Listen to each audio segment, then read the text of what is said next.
श्री हरि नाम प्रभु की जय। हरे कृष्ण महामंत्र की जय। तो जब चैतन्य महाप्रभु का आगे ये वार्तालाप बढ़ता है तो ये जो निवेदन अपने गुरु के समक्ष रखते हैं महाप्रभु कि हे गोसाई आपने ऐसा क्या नाम दिया।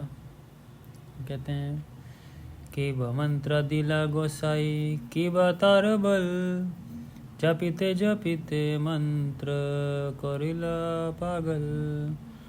कि हे गुरु आपने कैसा मंत्र दे दिया ये, क्योंकि ये मंत्र को जितना जप कर रहा हूँ उतना मेरा मन पागल सा होता जा रहा है, एक्सटेसी में, आनंद में पागल जैसा होता जा रहा है।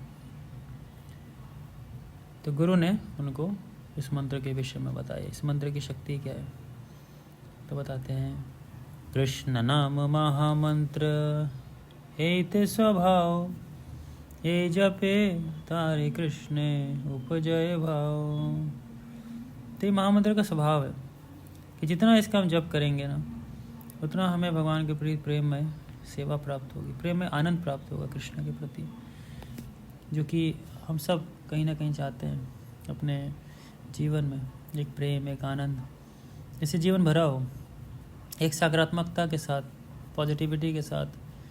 लेकिन वो भौतिक स्तर पे प्राप्त करना बहुत मुश्किल है, लेकिन आध्यात्मिक स्तर पे ये चीज़ प्राप्त करना ज़्यादा आसान है। तो प्रभुपाद जी अपने तात्पर्य में बड़ा सुंदर बात लिखते हैं, मैं उसको थोड़ा सा पढ़ूंगा। A sincere student orally receives the holy name from the spiritual master, and after being initiated he follows the regulatory principles given by the spiritual master.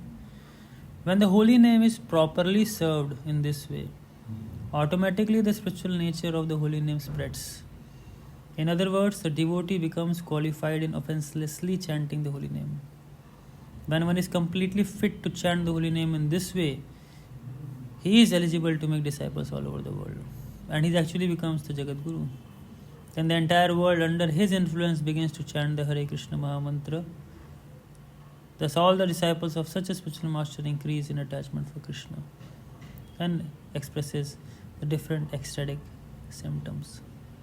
तो श्री चैतन्य महाप्रभु का यहाँ पे ये भाव प्रभुपाद जी ने बहुत अच्छे से पुटअप करते हैं और बताते हैं कि अगर इसको ध्यान से सुने, इस नाम के प्रभाव को महसूस करें, तो ये खुद पे तो होता ही होता है और साथ ही साथ ये दूसरों पे भी इसका प्रभाव होता है। जो प्रसाद में व्यक्ति को शक्ति प्राप्त होती है कि उसको दे सके। इसीलिए आगे ही बताते हैं प्रभुपाद में तात्पर्य में कि बहुत से ऐसे मूर्ख हैं जो भगवान के इस पवित्र नाम के दिव्य स्वभाव को नहीं समझते, और जब ये उस चीज़ को नहीं जान पाते तो नहीं समझ पाते इस नाम की शक्ति क्या है, what is this there in this holy name. लेकिन बड़ा प्रभु चैतन्य महाप्रभु इस हरि नाम के माध्यम से लोगों को प्रेम व सर्वोच्च आनंद प्रदान करना चाहते थे। आगे भी प्रभुपाद कहते हैं, While chanting and dancing or hearing the holy name of the Lord, one automatically remembers the Supreme Personality of Godhead. And because there is no difference between the holy name and Krishna, the chanter is immediately linked with Krishna. तो तुरंत भगवान से जुड़ जाता है नाम जप करने मात्र से। हो सकता है अभी ये इंद्रियां इस चीज़ को ना समझ पाती हूँ, इसीलिए कहते हैं प्रभु गोस्वामी भी अतः श्री कृष्ण नाम आदि न भवेद ग्राह्यम इंद्रिया सेवन मुखे ही जीवादो स्वयं एवं स्फूर्त्योदय। सेवन मुखे, when our tongue specifically is oriented with the service spirit, seven उन्मुख, ये बहुत महत्वपूर्ण शब्द है सेवन उन्मुख। सेवन उन्मुख का मतलब है कि सेवा भाव से जब हमारी इंद्रियां होती हैं, तो सेवा भाव से जब व्यक्ति इस नाम का जप करता है तो ये स्फुरति अधः, स्फुरति मतलब ये खुद प्रकट होती है। इसके लिए कोई बहुत एक्स्ट्रा एंडेवर्स और एक्स्ट्रा प्रयास की आवश्यकता नहीं होती है, it just works, but provided it should be offenseless and with a service mood. ये दो चीज़ें बहुत महत्वपूर्ण हैं, एक सेवा भावना के साथ जप करना, एक सेवक के भाव में जप करना, और offenseless, no offenses towards the holy name. Normally जब हम 10 होली नेम्स, 10 नाम अपराध रिसाइड करते हैं तो इन 10 नाम अपराधों से बड़ा सावधान रहना पड़ता है, और इसकी सावधानी हमें पूरे अपने जीवन के निर्वाह, जिस तरह से जीवन जी रहे हैं उसमें भी इसको लाना पड़ता है।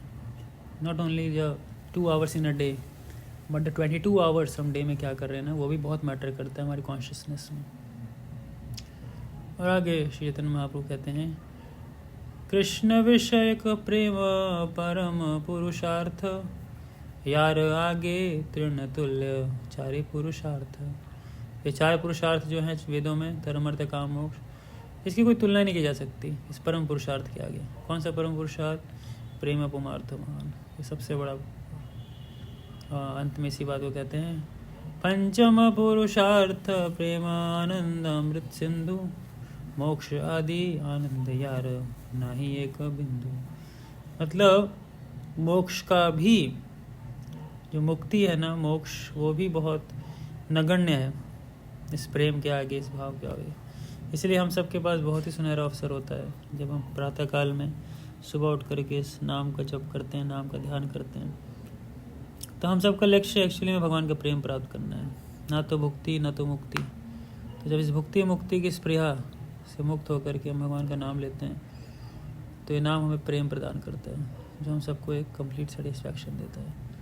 तो मॉर्निंग में ध्यानपूर्वक भक्तों के संग में, तुलसी महारानी के समक्ष, डीटीज़ के समक्ष बैठ करके अपना भरसक प्रयास करें इस जप को करने का, उद्देश्य साफ रखते हुए कि प्रेम भगवान का प्राप्त करने के लिए उद्देश्य से मैं जप कर रहा हूँ। तो धीरे धीरे ये नाम हमारे हृदय में, पहले जीवा में और फिर हृदय में प्रकट होगा।